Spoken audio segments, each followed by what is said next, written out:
There's an extra seat. Diana, Daniela.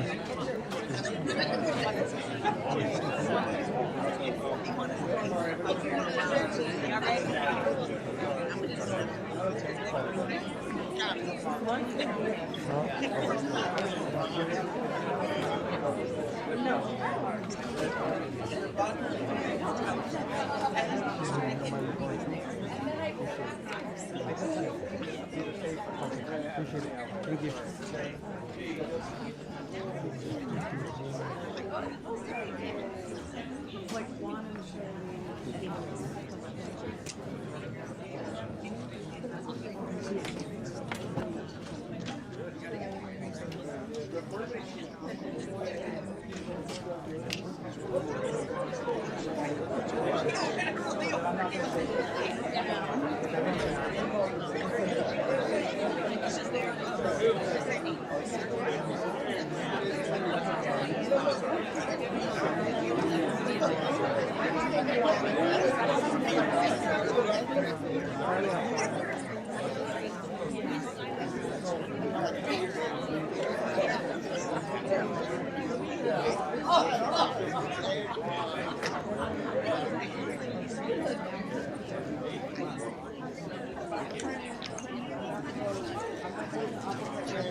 All right, we're gonna try it again. Good morning. Look at y'all ready for that this time. Can we? Oh, hold on. But I still feel like it was a tiny bit lackluster. Coffee? Did we not get the coffee? There's coffee in the room that's sort of catty-cornered to here because I feel like y'all might need it. Try it again. Good morning. Good morning. Okay. All right. We're here.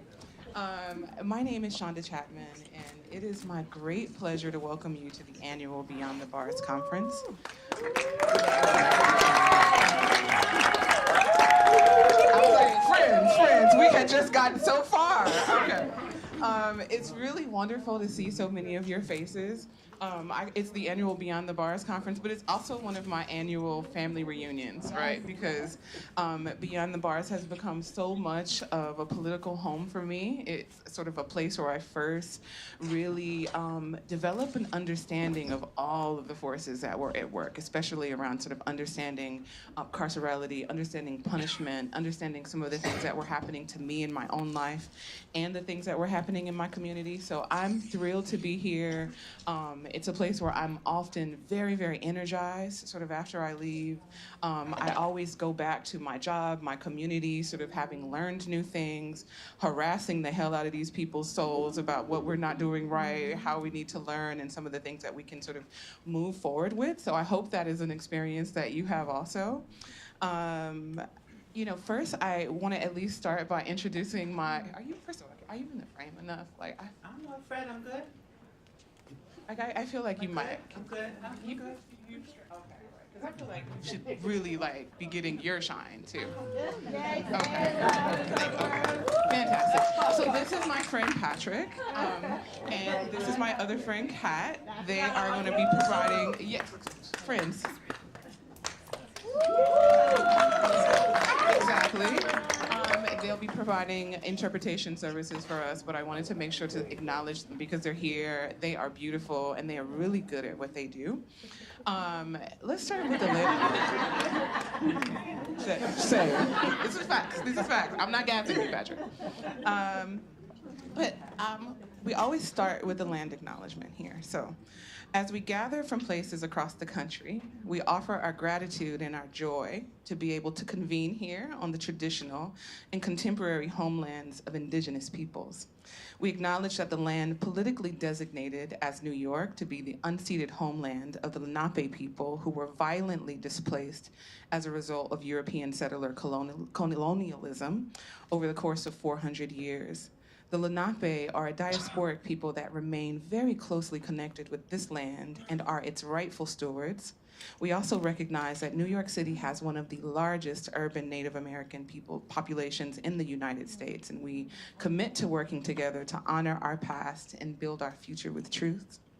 We must also acknowledge that what we know of this country today, and indeed this very institution, including its culture, economic growth and development throughout history and across time, has been made possible by the labor of enslaved Africans and their descendants. We are indebted to their labor and their sacrifice, and we must acknowledge that the tremors of violence throughout generations and the resulting impact can still be felt and witnessed today. And I also want to acknowledge that as we're sitting here, many of us have tender hearts, right? Very literally and figuratively. We know that our friends and loved ones and colleagues in places like Palestine and Sudan and Haiti and elsewhere are very actively experiencing the violence of war, state violence, and genocide. And I know that the weight of this can be crushing. For me, I move between despair, and sort of paralysis, I think, around this. So we hope that sort of this space can be a space for you where that heart, can be held softly, where it can be held gently, where you leave more energized and feeling like you have a better understanding and more tools for how to engage in the world with these subjects and more of them. This year's conference is entitled Justice Beyond Punishment, because we know and have explored the many ways that struggles for justice are connected. And we know that the liberation that we hope for will require an end to all forms of violence. And ultimately, that includes carceral punishment, but extends well beyond. And today's conversations will do that. We will extend our lens. We have an amazing lineup of thinkers, organizers, and activists who will help widen our scope and give us new tools to work with in this moment. But before we get started, I would like to offer, to give a chance for the Dean of the School of Social Work to introduce herself and offer us some words before we move forward. Thank you, Shonda. Thank you, everybody. Welcome to Beyond the Bars 2024. I'm Melissa Begg. I have the honor of being Dean of the Columbia School of Social Work. This is always the most amazing event, and so I thank you for being here.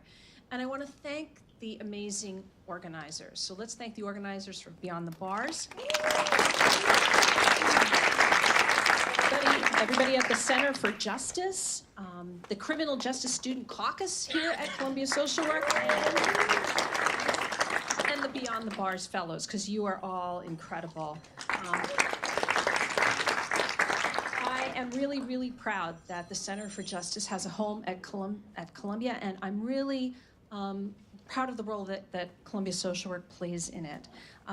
As you know, because this is like family, right? That the center was founded in 2014 by 3 extraordinary women.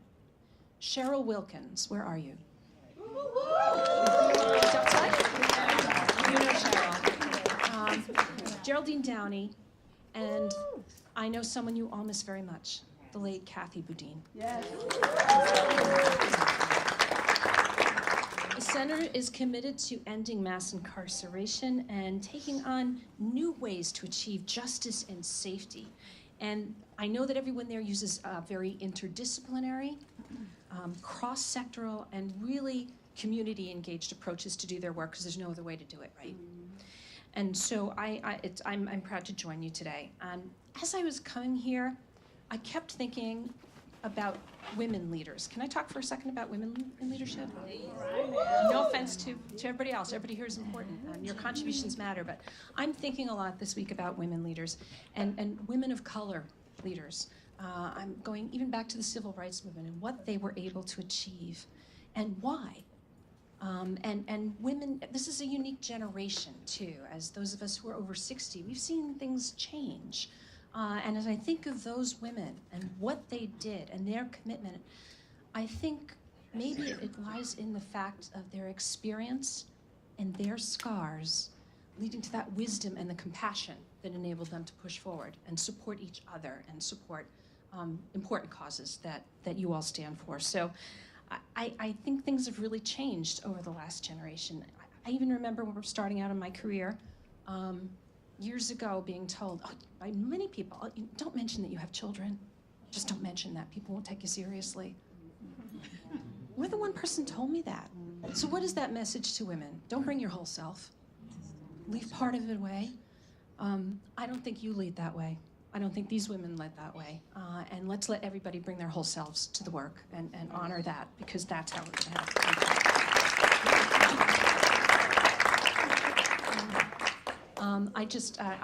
You have so much more important things to hear from than me, but I'm just really glad to be here, grateful for the invitation to join you for just a minute, so grateful to the panelists and everybody who's going to participate today.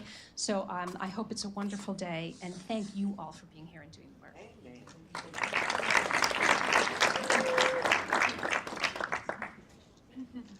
All right. So before we get started, I just want to give you a quick rundown of the day.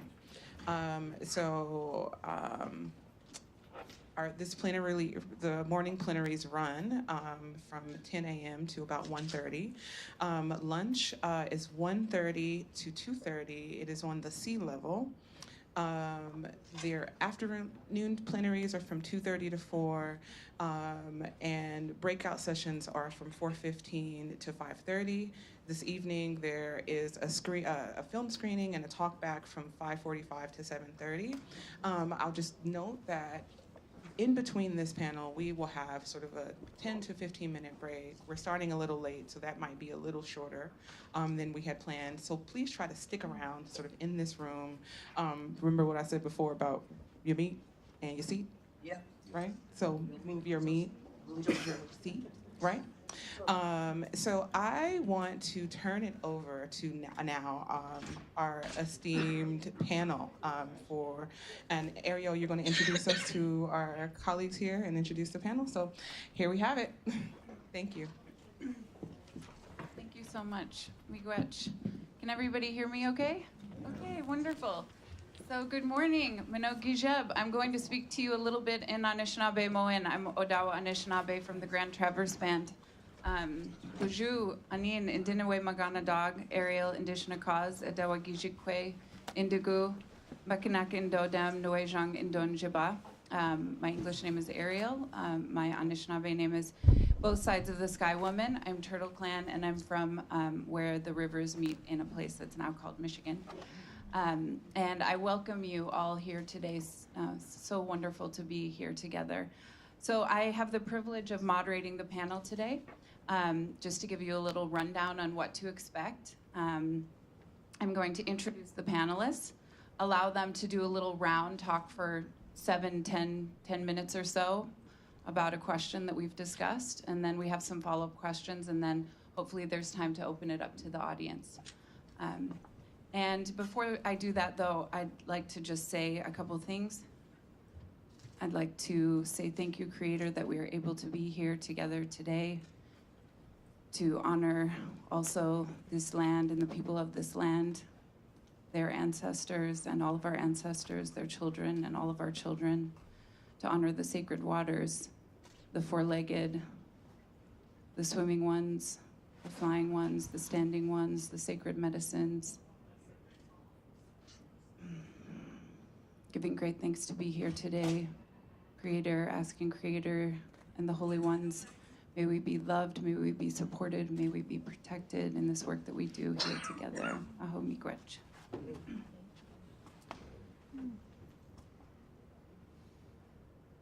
So I'm going to start with the two gentlemen who are here on my left, and first introduce Albino Garcia Jr. He is the founder of La Plazita Institute, a grassroots community organization in Albuquerque, New Mexico, that engages young people and their families in a comprehensive, holistic approach to youth and community development. Garcia was born in Illinois and grew up near Chicago. As a youth, he struggled to relate to the cultural values and approaches of public schooling and institutions. But today, he draws on a well of knowledge and experience as a streetwise young man to effectively work with youth. In 1979, at 17 years old, he served in the United States military as an alternative to incarceration. He served 7 years, including in Korea, and received recognition for his service. As a committed member of his community, Garcia has participated in numerous networks and professional affiliations, including the Latino Network Violence and Injury Prevention Project, Educational Leadership Institute, Community Action Network, and others. Apache and Chichimeca in origin, Garcia is recognized as an outstanding leader and spiritual activist in Albuquerque, New Mexico.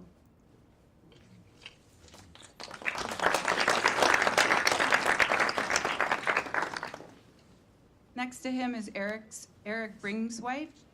He is the chief visionary and founder of I Am Legacy. Erik is a longtime foster parent, juvenile justice worker, and a role model to many in his community and beyond. As a former gang member who experienced incarceration, he brings a unique perspective to those who seek healing and those who are at risk of trauma, addiction, abuse, or hardship. Erik earned a degree in social work from the Oglala Lakota College. His Touch the Cloud curriculum is based in Native culture and can be adapted to any gender, age, or culture. Ultimately, Erik seeks to lead healing in the community through culture and bridge building. Welcome.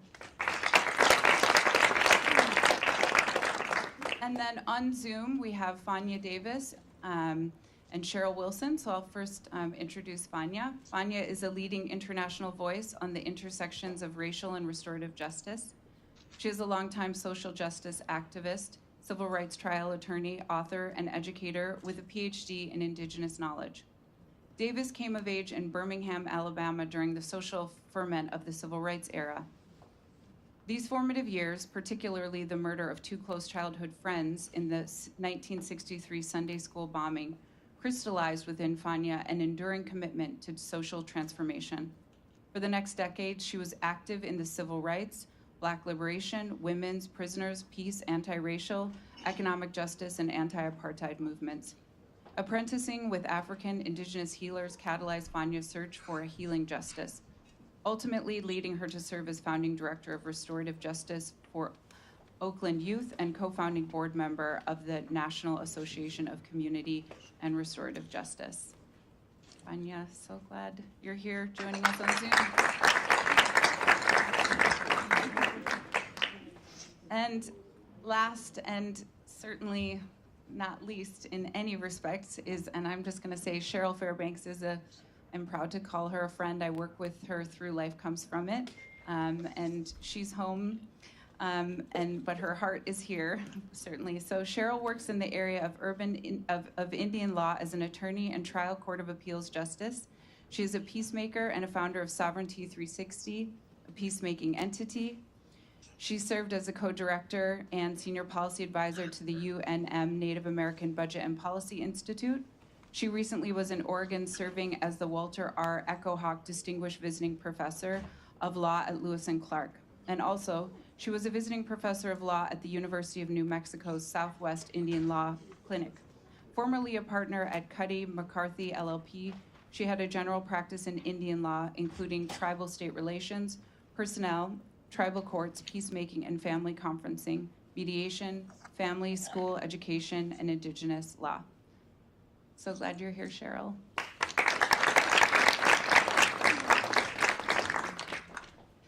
So today's talk, Indigenous Worldviews on Justice Beyond Punishment, what we're gonna start with is a little bit of a round robin style, and I'm gonna ask each person to share something about your story, about who you are, about your worldview, and how it relates to the theme of this year's conference, Justice Beyond Punishment. And I thought it would be nice to start with the folks who are joining us virtually. And if Cheryl, you wouldn't mind getting us started, that would be really wonderful.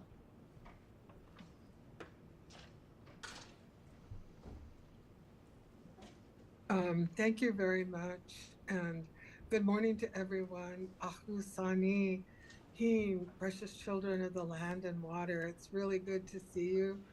I'm Cheryl Fairbanks. I hail from the great state of Alaska, but I live in New Mexico, and I've lived in New Mexico for many, many years. I'm Tlingit Tsimshian. I was named Sequesqua by my grandmother,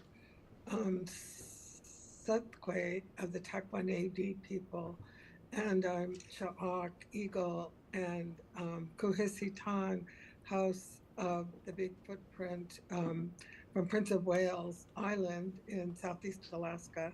And on my Tsimshian side, I'm from the House of the Wolf, Lukshibu. And so it's really an honor to be here. One of the things that I'd like to share is that I really believe that together we have to build these alliances so that we can all do the heavy lifting to change our institutional systems. And we can see the high incarceration rate in the United States of America. And a lot of the prisoners there are people of color. And so I had to actually redo my whole thinking and really focus on my core values of my people. And was I really complying with those core values, or was I just letting them sit on the shelf? And so that was a self-challenge. And I've always been in the area of peacemaking, but after I left private practice, I realized how really important our core values are, our language, our culture, and our tradition. And often those get set aside. And so I'm hoping through dialogues such as the ones we're going to have over the weekend will help us really shift the whole our way of thinking into one of healing and transformation. And you know, justice beyond punishment, that's a big challenge, and it's going to take all of us to do that. And so I say Ganesh Chish in my own language, which means thank you.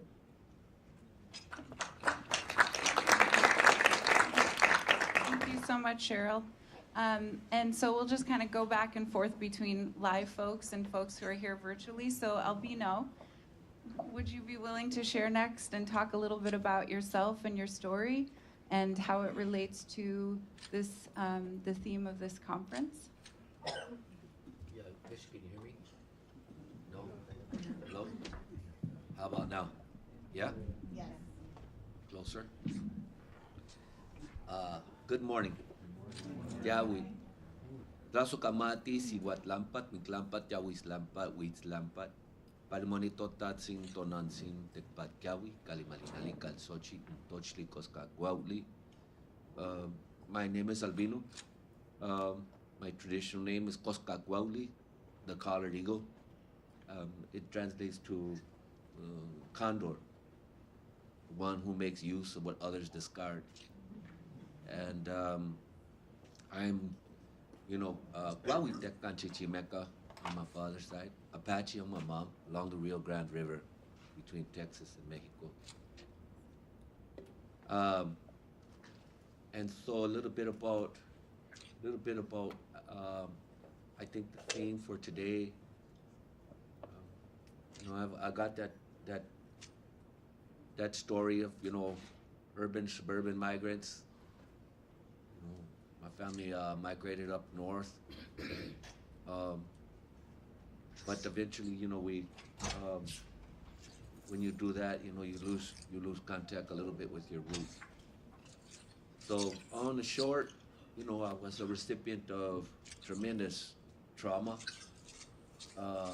early in life, and then I became a product of it, and then I became a perpetrator of it, top of my class. And then it either catches up to you,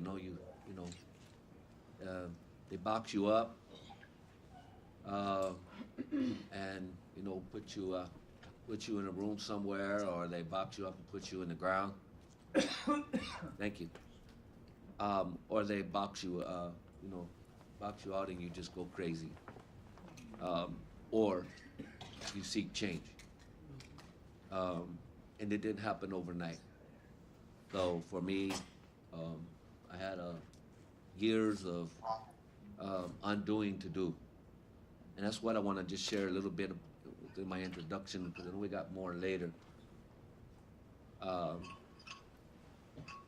I'm on a never-ending journey as long as I'm on this earth to decolonize, myself, and decolonize my family, my children, and my people. And once elder told me, would you die for your family? And I asked you, would you stand up and die for your family? Would you? Yes. Would you die for your people? Yes. You die for your nation? And he said, well, we don't need you. Because I said yes also. He said, the goal isn't to die. It's to live for them. And it's how you live that matter. You see, we're taught colonization to die for our people. But in our cultural way, they teach us how to live for them. Yes, we're defenders. And we're fighters. But we're also healers. Amen. And so today I find myself wanting to, unlearn how I have embraced the complicity of colonization. I have embraced, other people's values. Because I was, my own ways were foreign. They were taken from us. And so, these teachings, of dying, giving the ultimate, I was in the military, so, my job was to put myself between harm's way and the big brass and the military and stuff. And in those days, I would have done it. But today, I really choose to live for my people, to live for my family, and to sacrifice so that they may suffer less. But I'm not a martyr either. I'm not Jesus Christ. I don't claim to be. But I have my offerings. I have my prayers. I have my way of life. And so today I take a strong look at my own embracing of, these teachings. And how do I slowly but surely, defend my people, but stay holy. They stay sacred. And give up some of the trauma to make room for healing. How well can we be as a movement if all we do is fight and we don't heal, right? And we don't make room for that. What does that look like? Maybe we can share some of that later.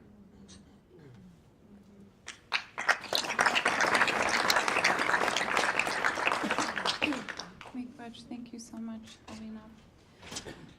Fania, if you'd like to share some of your worldview and a story about yourself and how it relates to justice beyond punishment. Sure. Thank you. Thank you for the Anishinaabe blessing. Thank you for the expressions of solidarity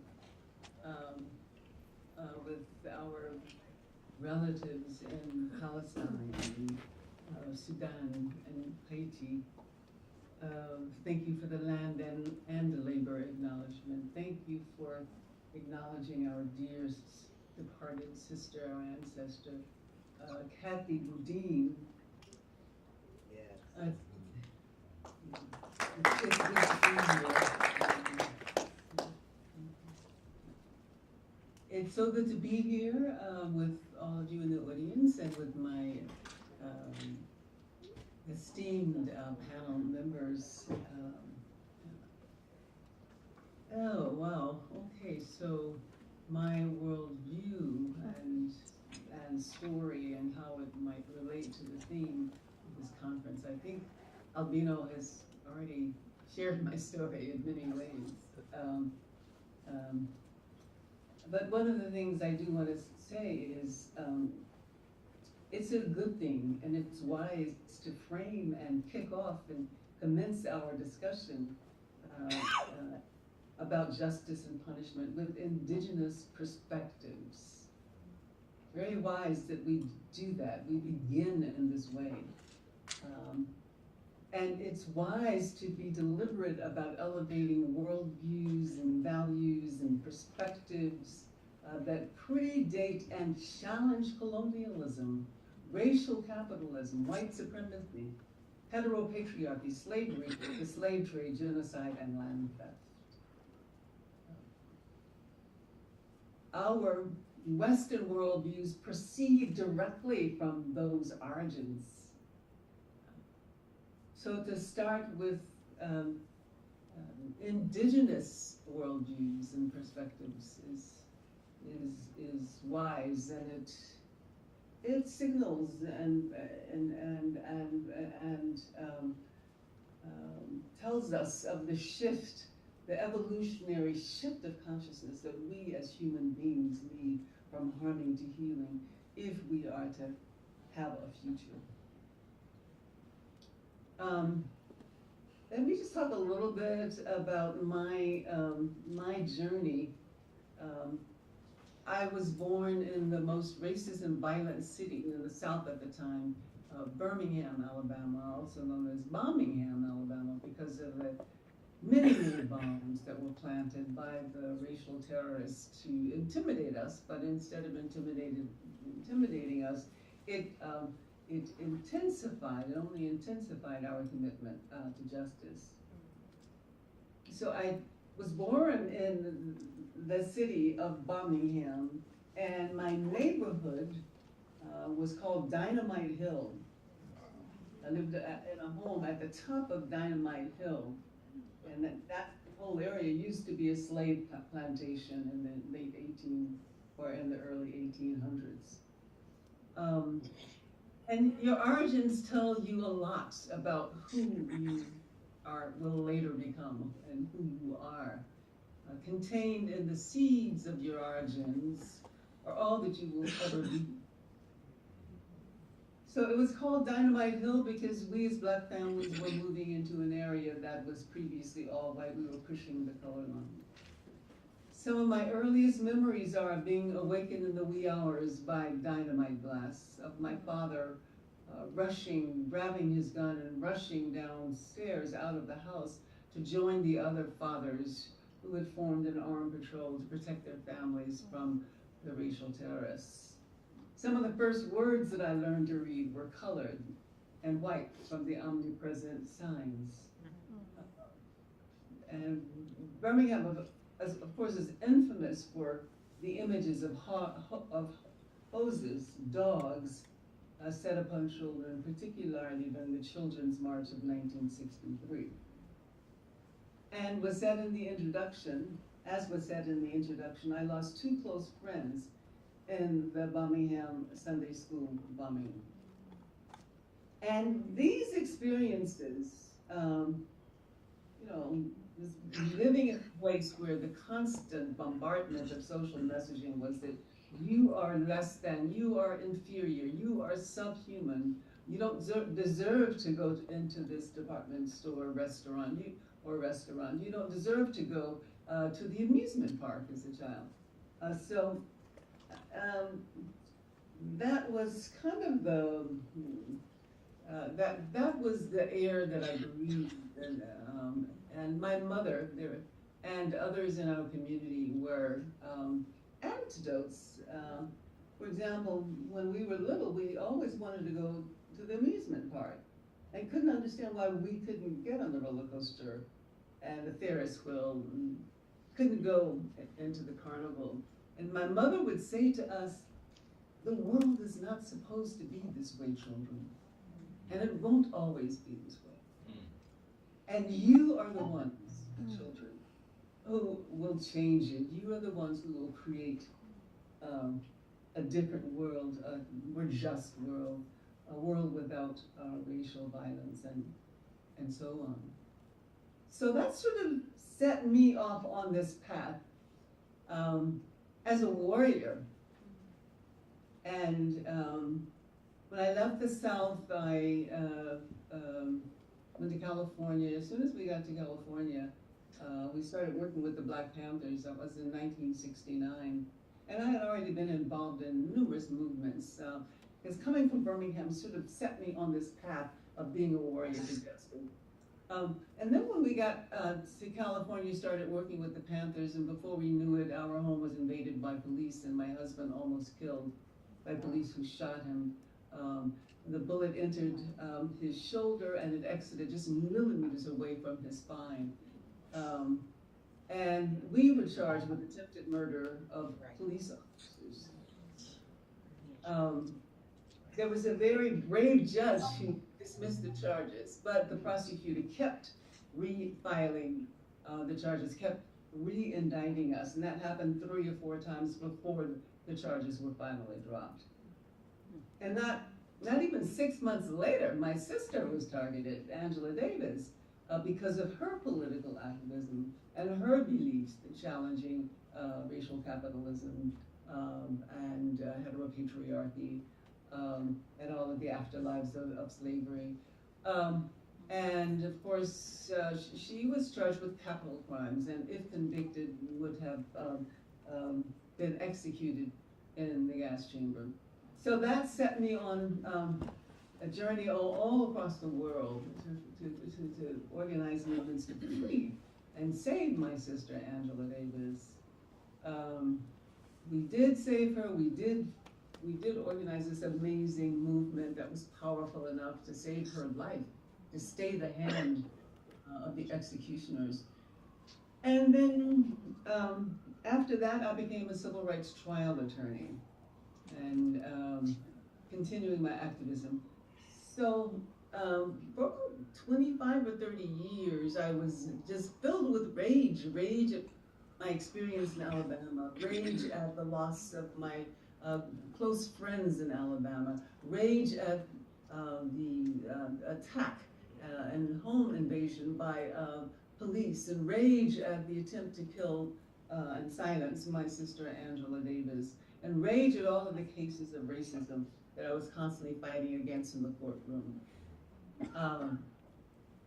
And you know, I literally sort of became out of balance because of the hyper masculineness and hyper aggressive stance that I was forced, or thought I was forced to adopt as a civil rights trial lawyer and activist. And I literally became sick, and through dreams and synchronicity in my body, I knew that I was being called to bring more healing energies into my life. As Albino said, warrior and healer. So I was called to do that, and ended up studying with healers in Africa. And then later ended up learning about this non-punitive justice, this restorative justice, and have been working in that area since then. And what I think attracted me so much about restorative justice was its indigenous roots, because I had been initiated as a traditional healer before I encountered restorative justice, before I learned about it. And I was, it was very, it was pretty amazing for me to discover that there was this indigenous justice, because I didn't think when I went to Africa to study the healing traditions of African people, to learn about the herbs and the ceremonies, that it had anything to do with law, with the justice that I had been pursuing. I thought I was transitioning from a sort of hostile and combative and oppositional way of being in the world to a more healing way of being in the world. And I thought I was putting that behind, you know, the fighting. I thought I was putting it all behind the warrior in me. I thought I was putting that behind when I studied and was initiated in African healing traditions. But when I found out about restorative justice, I saw that no, I can hold both in a non-binary way, as Albino was talking about being a warrior and a healer. I made room for healing, as Albino said a little bit earlier. Again, thank you for inviting me to be here today, and I think this weekend we'll be doing a lot of thinking and talking about how we shift from harming ways of being. And that is our origin story as a nation. We were born in colossal harm, and that is who we are. And we are being called by the ancestors and by history and our descendants to make this evolutionary shift. And I think that indigenous ways of being can light the way into a perilous future. Thank you.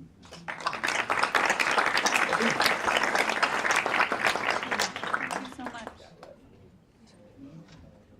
Erik, we'd love to hear about you. Maybe share a little bit about your story and your way of thinking and seeing and how it relates to what we're speaking and sharing about this weekend. Hello. Ihani ampetu washe mitakapi. Isa kopia e imacha. That's my greeting in my language to allow my ancestors and all of my people into the room at the same time. You know, I guess for me and my people, the opportunity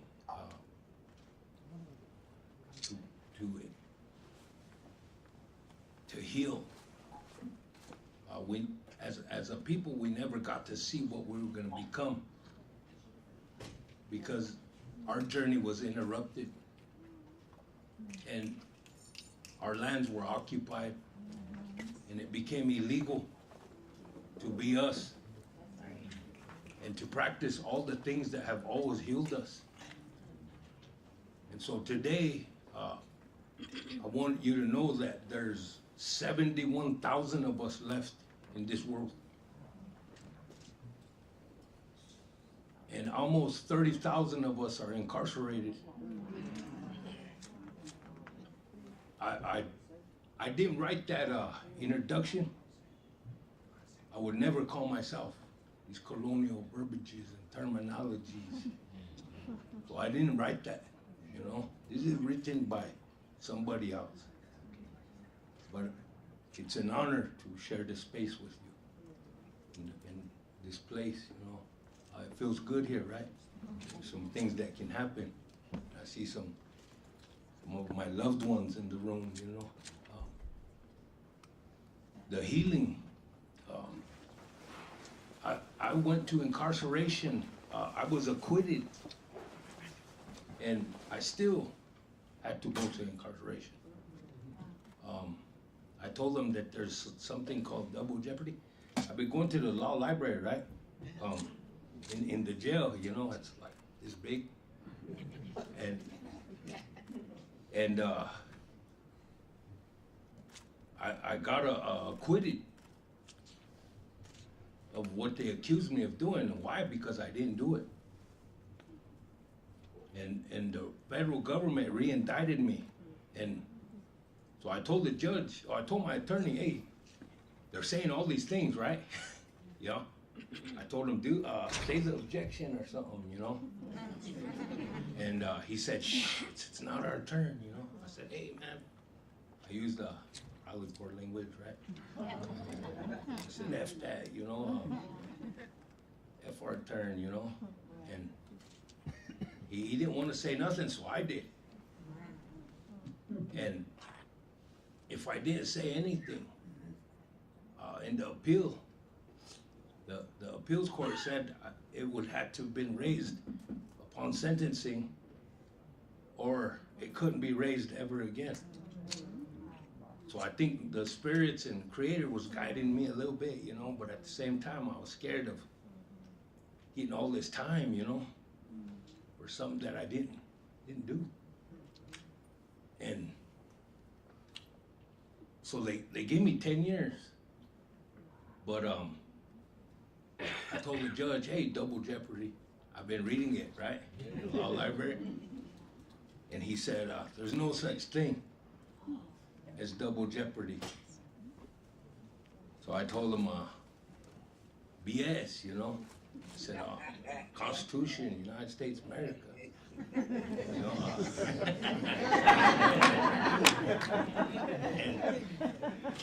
and he said, well, the District of South Dakota is different than the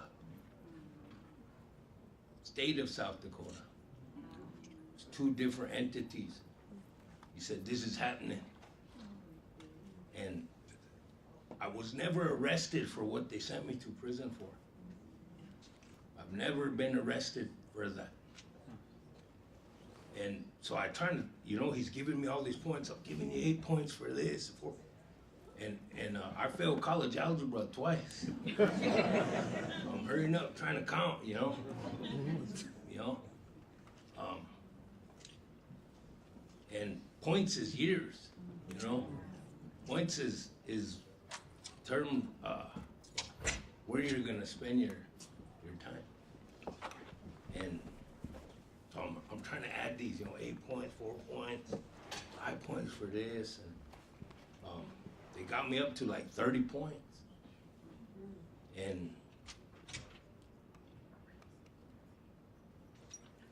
it's probably a reflection, a brutally honest reflection of our shared legacy with this country. Greatest country in the world. My grandpa served in the military, my dad served in the military, my uncle. I would have too. But our legacy is displacement and removal. And when this country's got plans for you, they give you a name first. And when they founded, when this beautiful country was born, they collapsed all the beautiful cultures that were already here under a fictitious term. What is that fictitious term? Indian. Before this, there's no such thing. And I'm no Indian.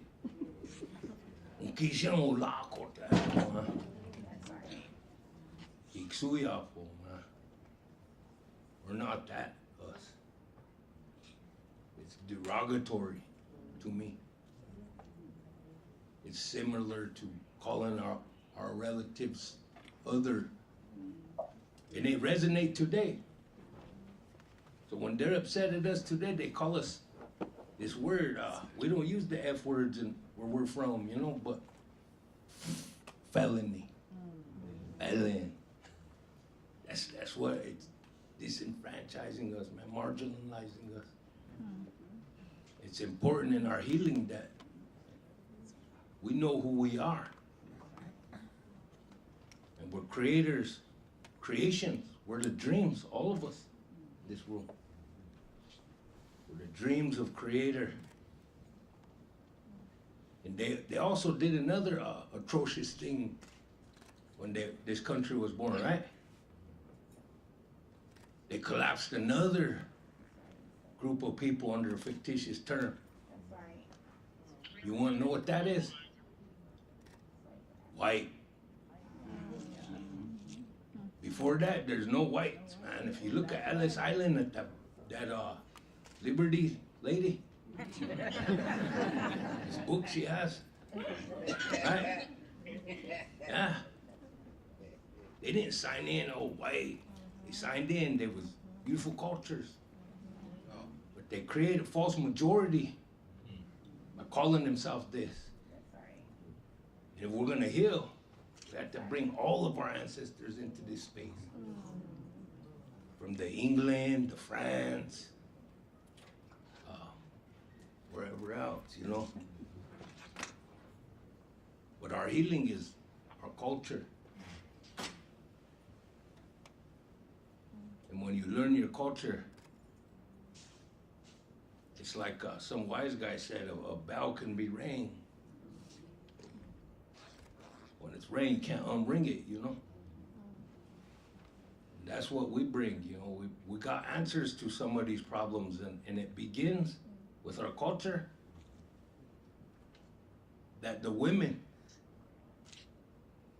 are the true leaders of our people. And the gifts that Creator bestowed only upon you. Only you have these gifts to nurture us back, to heal us up. And so if I had one thing to ask from the women,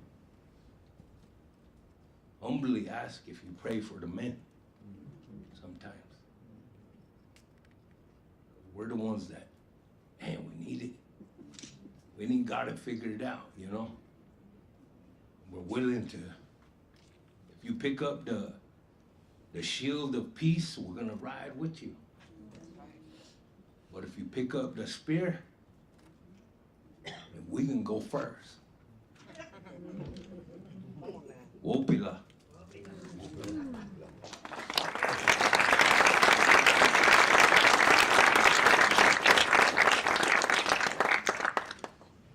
Thank you so much.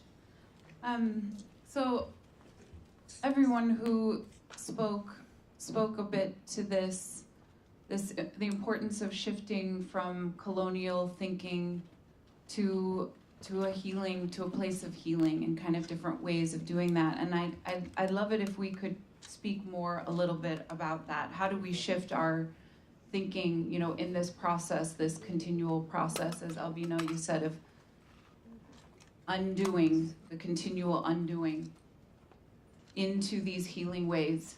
You spoke about what our ancestors asked for. You spoke, Erik, about Creator, what Creator asks of us is life, you know, and our ancestors want us to have life. And so shifting in these ways, how do we go about doing that? How do you do that? And maybe, Albino, this time I'll start with you. So being descendant of those who built pyramids on this turtle island we call North America. We built structures somewhere between 4,000 and 5,000 years before Jesus Christ was born. And they're still on this continent. And we follow an ancient framework called Quinto Sol, fifth sun. Many of you have seen it in your lifetime. You see the Aztec and the Mayan calendar. And there are four eras of time that culminate into a fifth one. And the first one we call Tecpat, which means flint. And it is the time of elements, earth, air, fire, and water, in all its varied temperatures and substances, etc. And Tecpat was a spark. It's a jagged edged stone. And that spark fused together earth, air, fire, and water and created life. That original spark, millions and millions and hundreds of millions of years ago, is in every plant species, every insect, every animal, and in every humanity. And it is in every cell of our body, that original spark. And it's like the protons and the neutrons. There's a little electricity. That electricity was that original spark. And so for us, we've been taught to look with these things, our eyes, with our ears, and to use our mouth to look for answers and direction, mostly externally. In our way, we turn that direction inward because the answer, lies in our ancestors, all the way down to our molecular. We have genetic memory, genetic knowledge and wisdom inside of us. And then we use practical things today to do that with our people. We become vulnerable when we look externally for so much answer, so much direction. We have to flip the script because, see, part of colonization is looking externally. Part of traditional way is looking internally. So that's like the first step for us. And the second, and that's inception. The second is when we're birthed by our mother. And then we're exposed to the most intimate community of all, our family. And they do what we call apapacho. They wrap us up and they bring us into their bosom. And they nurture us. But we have a lot of children, a lot of community where family is the source of trauma today. Amen. So what we do is, where that family, that sense of nurturing, that sense of apapacho doesn't exist, we become that family for them. Our movement must do that. We must take care of those children who are abandoned. My name is Pascacuauli. I make use of what others discard, right? So we become that surrogate family. And our movement, can heal by bringing in those that don't have that, because they'll find it on the streets, right? They'll find a gang family, they'll find a street family, they'll find family, a sense of family. So we have to create spaces and places to reintroduce true and authentic sense of family, which is healing and protection. And then when we walk out of the home, that's our third son. And that's the neighborhood, the barrio, the reservation, our community. And things begin to diversify. And if we don't have a sense of community, we will destruct it rather than construct it. So re-engaging our people into valuing our community. A lot of people don't even know who that lady is that lives across the street anymore. Okay. You ever knock on the door? Hello, Miss Johnson. Hello, Miss Yazi. Right? And then take them a little bit of, tamales. Share some tamales with them, right? Share some stuff with them. Remember how we used to share? And that's how we would introduce people to ourselves, to each other, and we don't have that engagement anymore. Community is not, is non-existent. We don't know the people that live across the hall from us anymore in those apartments and stuff like that, right? So we have to break that. And then finally, the fourth son for us is the systemic one, the institutional one. The old ones say that we're made up of systems. We conceded our authority and our ownership over the systems that impact our lives. So what we do is we teach our people how to navigate those systems and reclaim those systems. Because we need full authority and ownership over the systems because they have such great impact. Economic systems, educational systems, they're not ours anymore, right? All the political systems, we must learn how to regain and not survive those systems, but thrive within those systems, right? And master them, because if we don't, we concede them. we concede that, and then we become complicit in them. Ultimately, the fifth son is the culmination of the four. And that's what you are right now, actually, what we are doing. The fifth son, we call Nawi or Lin, and Nawi means four. The first son, second, third, and fourth. And Orland actually is a word in my language that translates to movement. Movement of the four.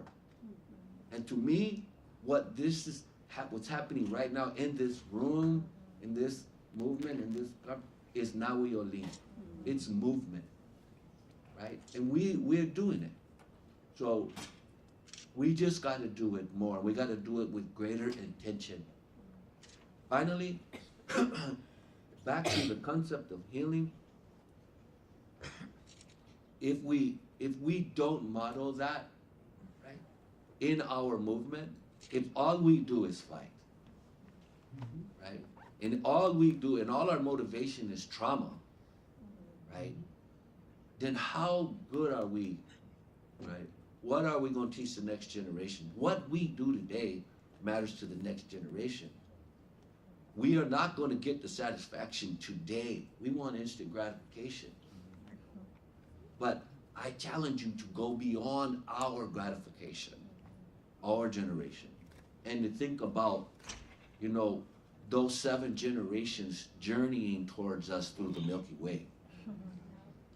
Those, and be, you know, leave that legacy that Brother Erik talks about so much, right? So that would be our way of just practical steps towards, you know, undoing racism, decolonizing, and reclaiming our true approaches and ways of being.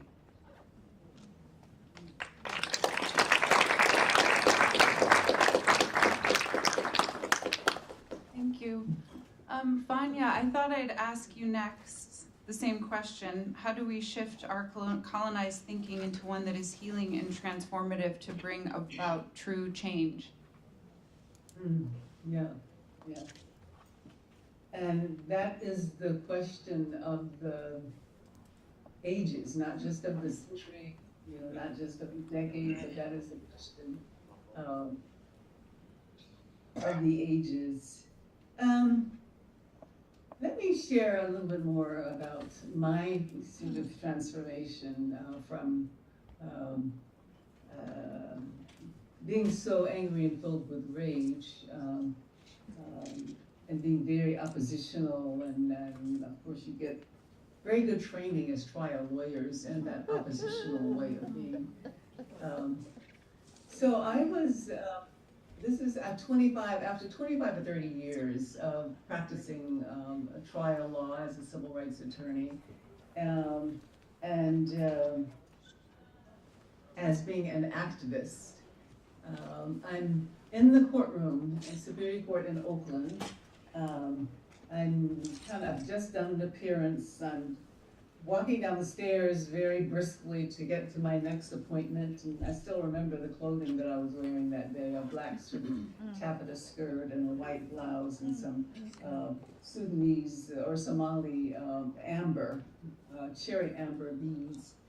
Got my briefcase in hand, I'm going down the steps really quickly, and then at the bottom of the steps of the courthouse, this person stops me, and she seems to be a street person. She's got all of her belongings in a cart.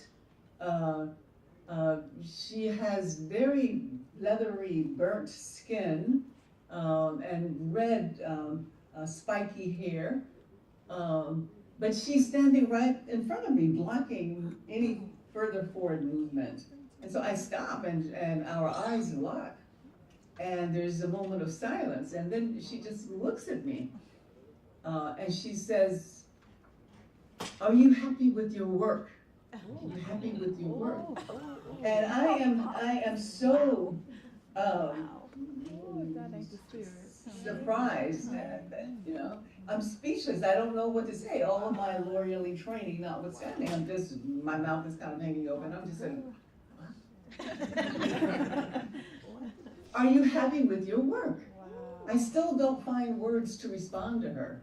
And she says, she spun around on her heels and she pointed to the northeastern sky, to the Ursa Major constellation. And she says, you must learn from them, from those beings. Learn from them. And then she spins back around and faces me and she says, change.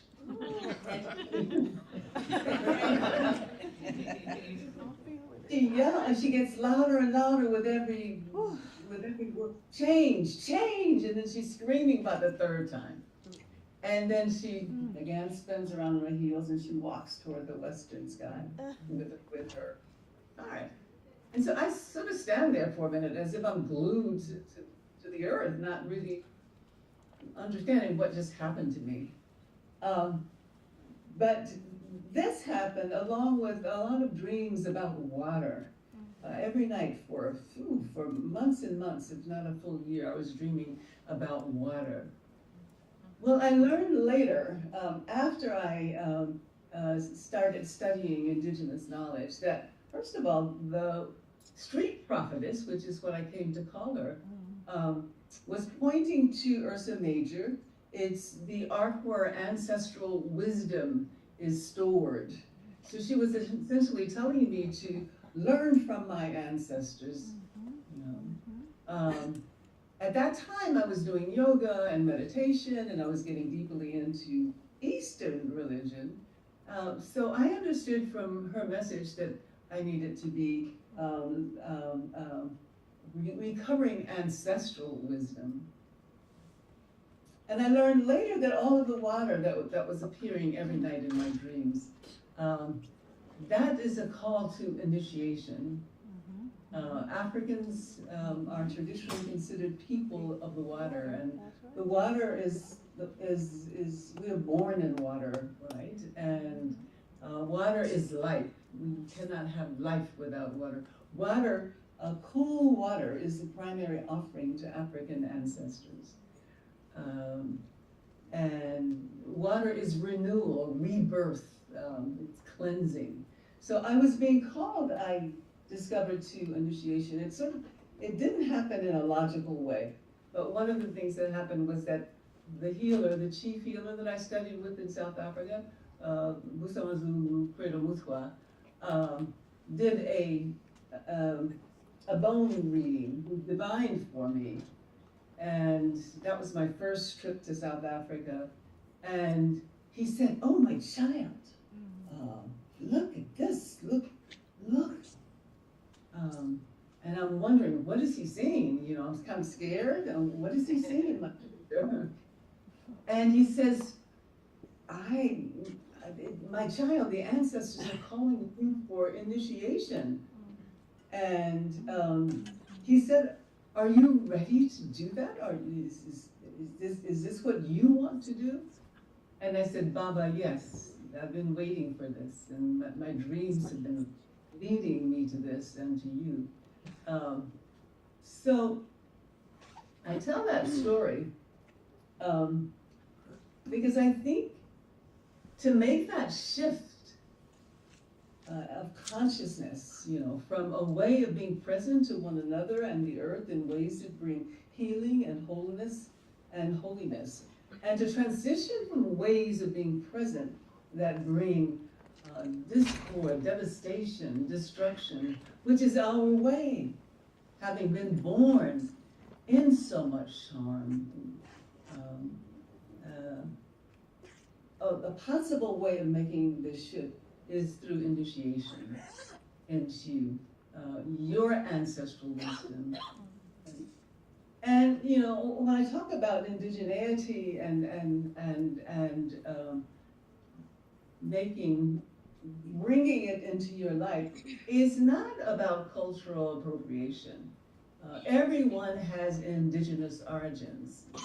White people have indigenous origins, and there are white people who are starting to recover their own indigenous origins, like White Awake, right?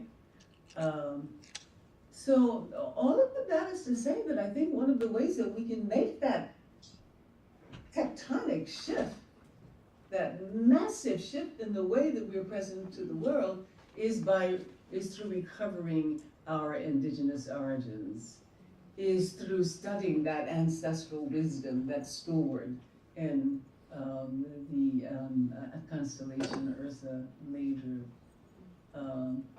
So, you know, no matter who you are, I cannot overemphasize that it is time today to recover, reclaim who we are, and learn from our ancestors, whether we are people of color or Eurocentric.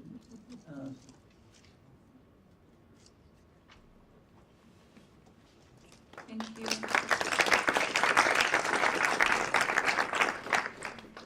Erik, I'd like if you'd be willing to also answer this question. How do we shift our colonial thinking into one that is healing and transformative to bring about true change? I think, you know, in our creation story, our creation story is different than, you know, and no offense either.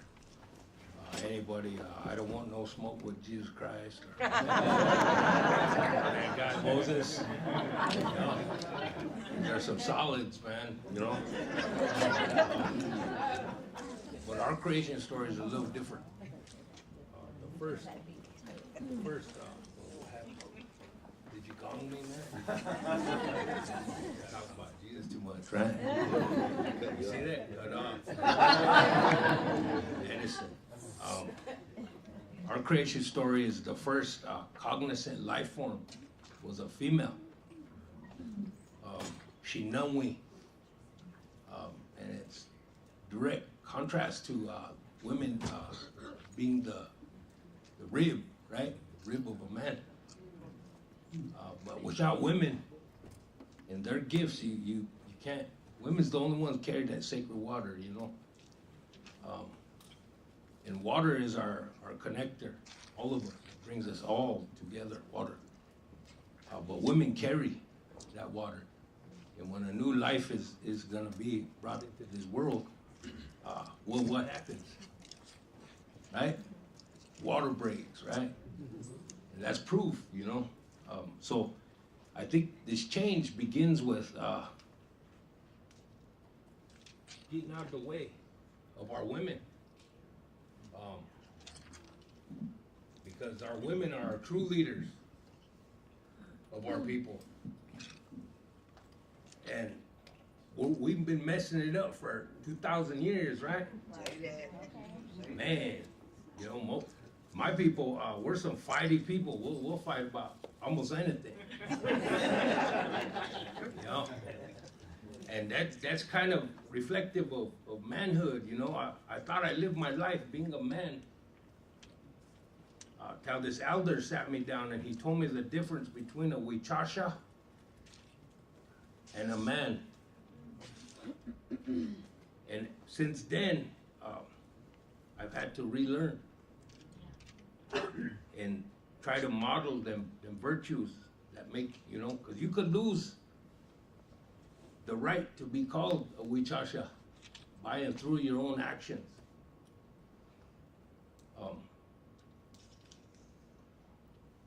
But finally getting out of the way, you know, and letting the grandmas and the mamas and the sisters and the aunties do what you do, you know.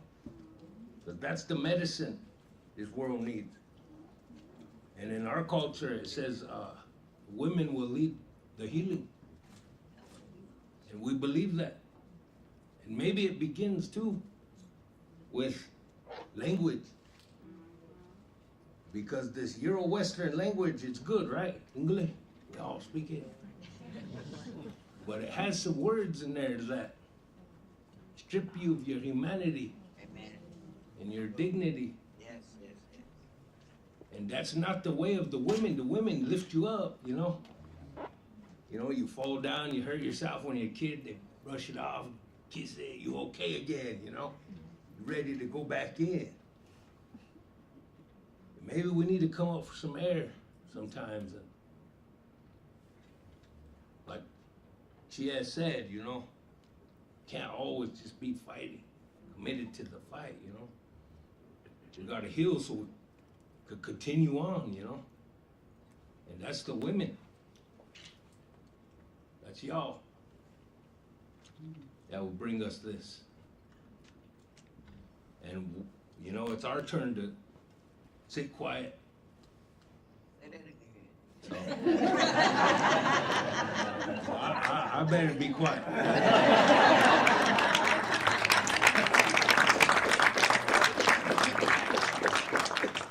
Thank you so much, Erik. Cheryl, I'd love for you to also share your thoughts on this question. How do we shift our colonized thinking into one that is healing and transformative to bring about true change?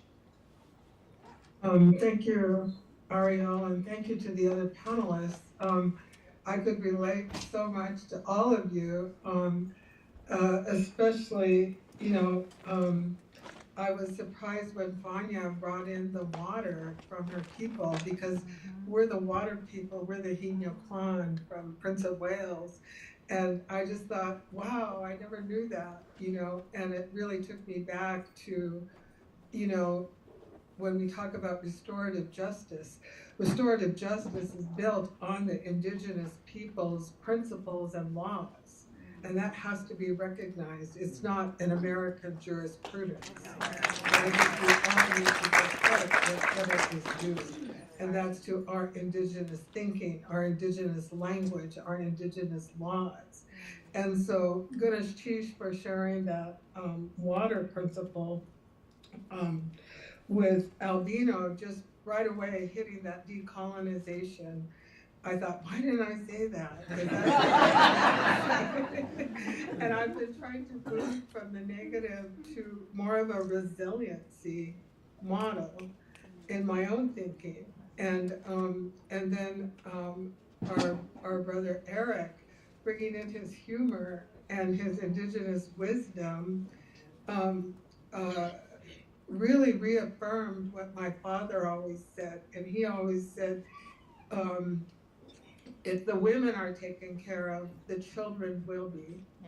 And our people will go on in perpetuity. And I've seen that play out so many times.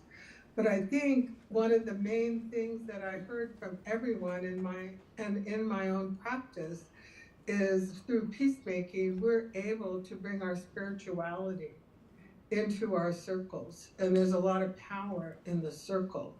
So changing and shifting, I call it shifting out of the box into the circle. And when we're in circle, there's a lot of solutions and a lot of respect. And in that circle, we're able to bring in our language. And, you know, I worked hard at language, and I've seen people like Rainey, Chief Justice Yazzie, Christie, people using their own language and strengthening that process of not only being solution-oriented, but going through that healing that we really, really need if we're going to effectuate change.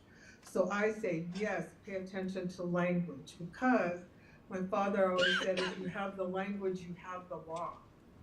And that's a very, very important principle as I struggle in my own work to shift my own thinking. And I thought, man, I've made that shift. I'm working hard. I'm doing good. I have my own, I'm the PowerPoint queen. I have my PowerPoint doing it. And I'll be darned if my mentor, you know, said to me, Cheryl, that's beautiful, but you're not thinking in Tlingit. And oh, that hit me right in the heart. And I had to really regroup, and I had to really focus on my Tlingit every single day, because that was stripped from us as the Indigenous people of North America.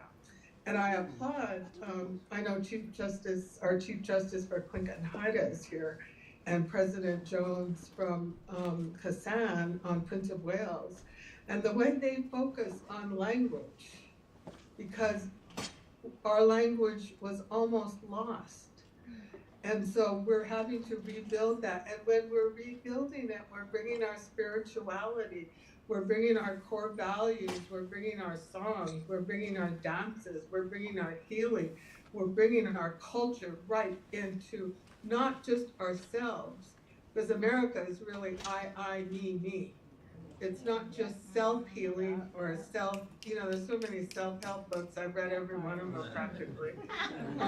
But it's that collective togetherness that makes it stronger and makes it better. And one of the principles our Chief Justice uses that I wanted to share, and it kind of goes to what Albino was saying about fighting, is holding each other up. We have to hold each other up if we're going to do the heavy lifting together. And if we're so busy fighting with each other, someone else is winning. Right. And I had to learn that early on, coming from a very, very small community. We even forgot what the heck we were fighting about. And one of the principles that we use in peacemaking is, and I wrote some terms down, is be tough on the issue, gentle on the person. And so through peacemaking, we're able to get that kind of clarity, because instead of putting people away, we're taking a more therapeutic approach. And if we're tough on the issue and gentle on the person, and sometimes we have to put it in the shade. We learned that from our Hawaiian brothers and sisters, putting it in the shade. I'm from a fishing family, and Prince of Wales. I've been accused of not having all the beautiful social graces of American women, and I've made all those mistakes. But I think that bringing our core values to the table, and in our tribe, we have them everywhere. In the court, in the hallway, in the bathroom. I saw the same thing at Zuni. They have their core values everywhere. Why? Because we were beginning to lose them so fast. And then at Mississippi Band of Choctaw, they put their core values into their own language. And then they got several elders to interpret it. So it wasn't like Black's Law Dictionary, this is the definitive definition. No, they went to the oral language of the elders, because in that oral language, that has been the glue that has kept us together as Indigenous people against the strongest country in the world, the United States of America. So we have to pay attention to that oral language.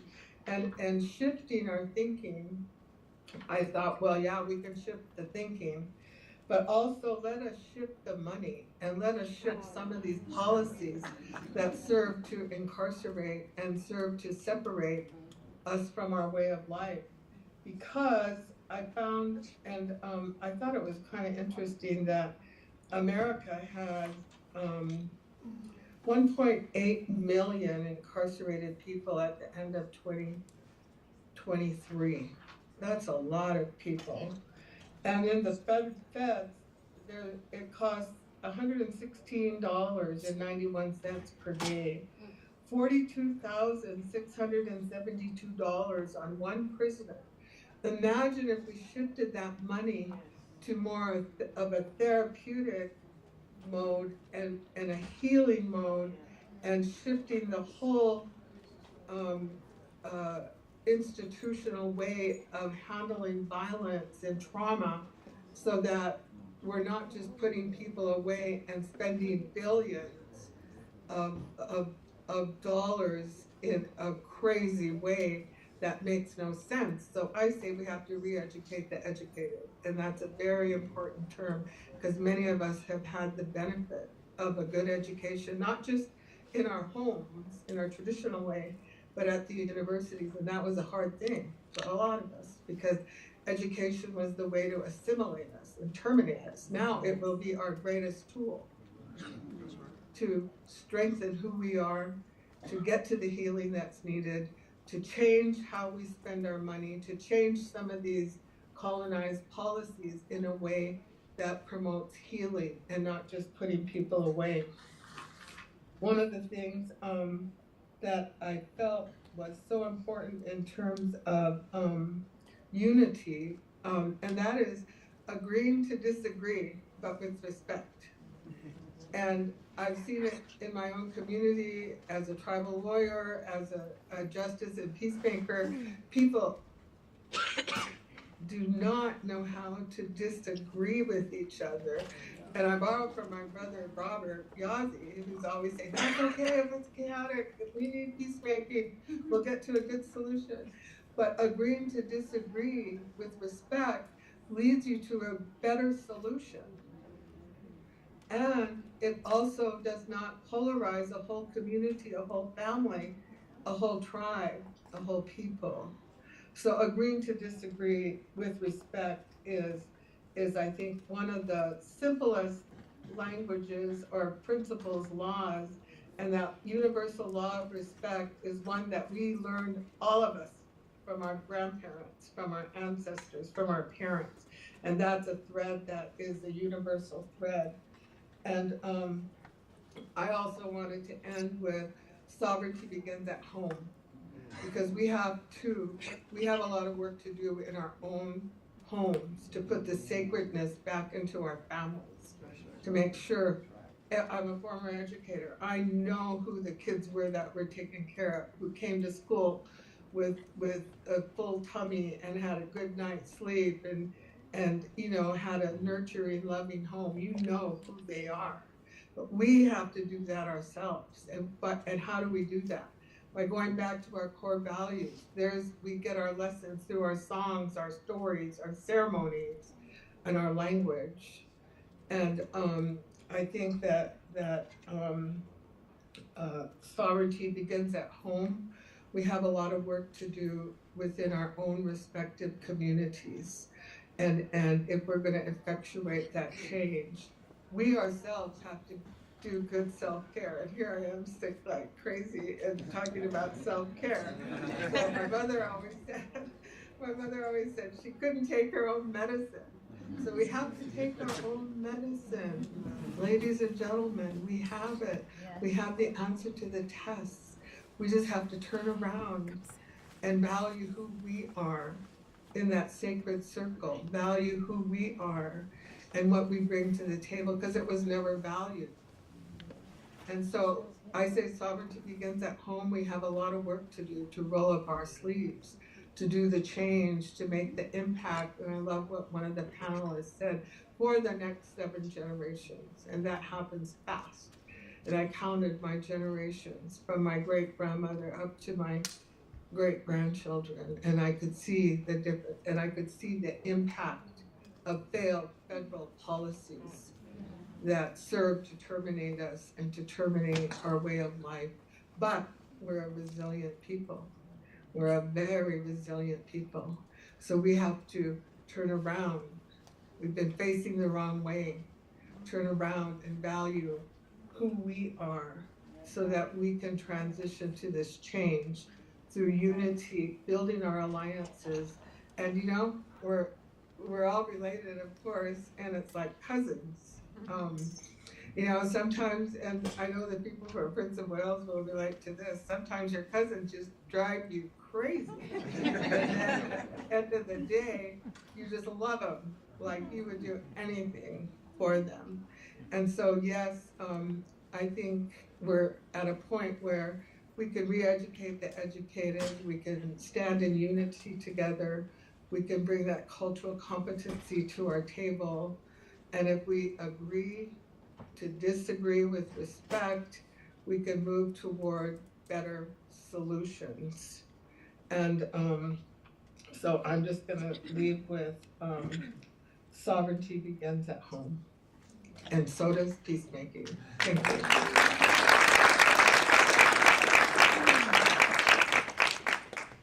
Thank you so much, Cheryl, and everyone. So I thought I'd just open it up to if anyone in the audience has a question. We've got about 5 more minutes, and so I wanted to see if anyone would like to ask something. One hand over there.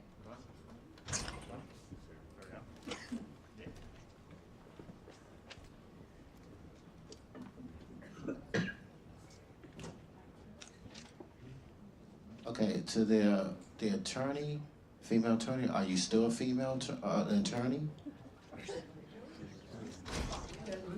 Yes, yes. Yeah.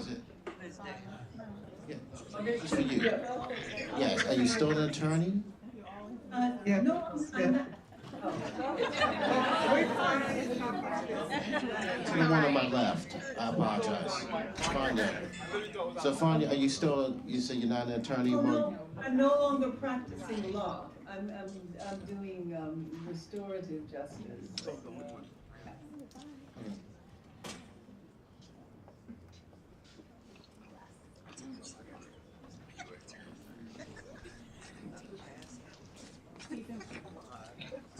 Hello, peace and blessings, everyone. I'm Dara Baldwin, D-A-R-A for the sign language interpreter.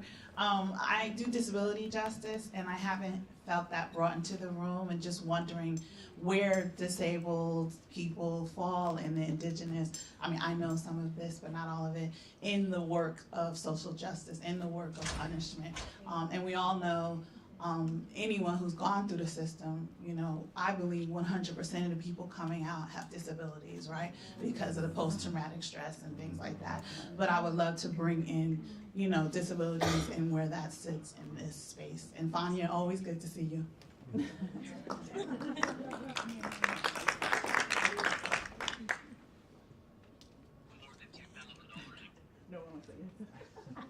anyone like to answer?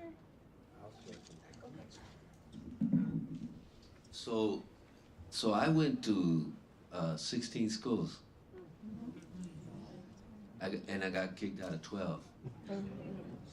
5 elementary schools.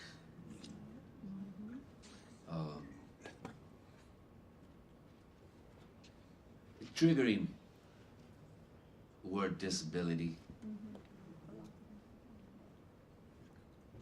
I needed glasses. I never had glasses until I was like 15. And you know, I had all the disability, you know, diagnoses and stuff like that. And and of course, being in the military, I got that one too. So I guess I'm just a walking disability today. I just, I feel like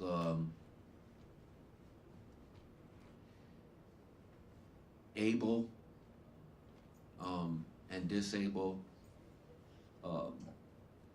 you know, it, you know, we take that challenge at times, and we turn it into something holy, something sacred, right?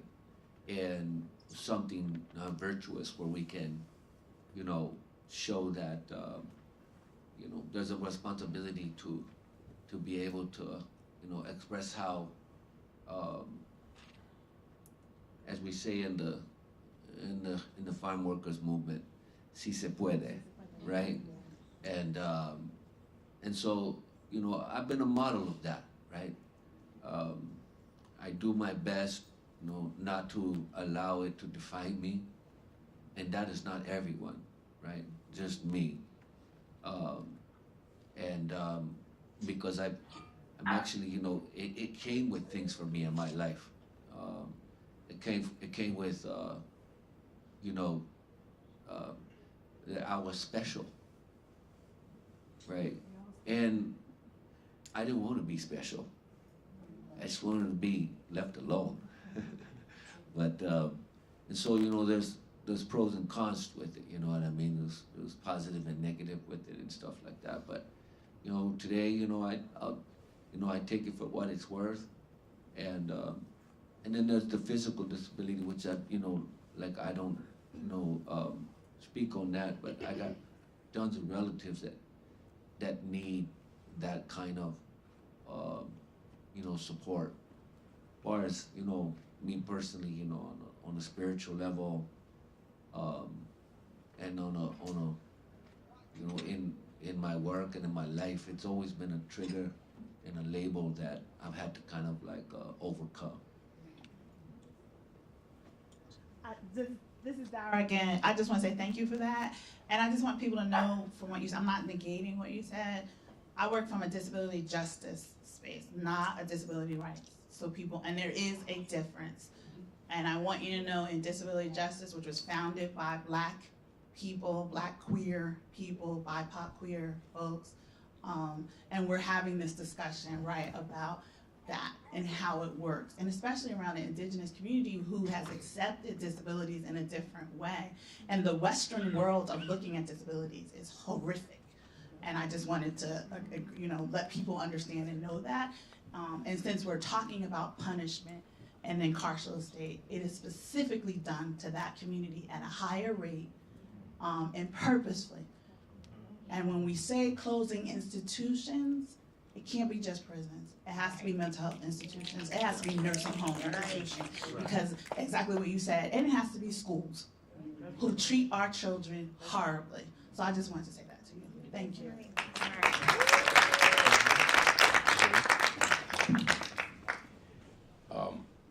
I like what the sister said. I think there are definite health ramifications from incarceration. I think we need to address some of that because if we're gonna have a healed community, I didn't come back healed. I didn't come back well, fixed, okay, none of that, Only my culture afforded me, the semblance of that, but I'm not healed either, I'm on my, maybe I took 1 or 2 steps right now, but yeah, there's some real health ramifications, some changes from just the level of, I think, some fear, when you're in, they sent me to a United States penitentiary called Florence in Colorado. Man, it ain't no joke, that place, man. I was there like 2 days. I seen my first murder right there, I was like, man, all right, I know what time it is now. I went back to my cell, but that level of fear that people live with, that we get stuck in self-defense, self-preservation mode. And it's hard for me, like I got social anxieties. I can't walk down the street because I think something, or I can't go to the mall because I think, I don't know, man, it's just these things you said, that, I try to get steps. You know what that are? It's walking. Steps, and I'll get partway down the street, man. If a car or somebody's standing down there, man, I'll turn around. I'll go home. I tell my wife I don't like it, she's back there. But I said, man, there's too many people out there. So we should look there, right? Is anyone doing that? I mean, I'd like to hear some information on that. Get a little bit of help on that, Thank you. I think, Ariel, if I could add something, I think too, that's where we need to be proactive in re-educating the educated, because in our community, I just right away thought of Jimmy and how he took in his grandson who had, a lot of needs. Otherwise, he would have been lost in a system and we would have lost him forever. And America has to categorize everyone. If it's not BIPOC, it's this, it's Indigenous. And so we've done that with our education system also. And it's interesting to me when I looked at the prison statistics in terms of the school to prison pipeline. No, it's worse than that. It's foster care. A lot of our prisoners have been in the foster care system. 1/5 of them have been in foster care. So we're failing in the way we're handling family matters. And so the foster care system, the school system, and in New Mexico, and I'm sure Preston is here, we had to sue the state of New Mexico for compliance with the New Mexico Constitution on how our kids were being educated. So a lot of it, and it's hard to, and it's hard to enforce that kind of judgment because we're back in the same system. And so those systems have to be redone. We had to do the same thing with foster care in terms of looking at how we're treating our kids. And foster care is like our boarding schools, separating us. And in there are these different categories. And this disability category is one that breaks my heart, because in the villages, we see our children as valuable, all of them, you know, and I hope that that can be the standard one day for all of our kids.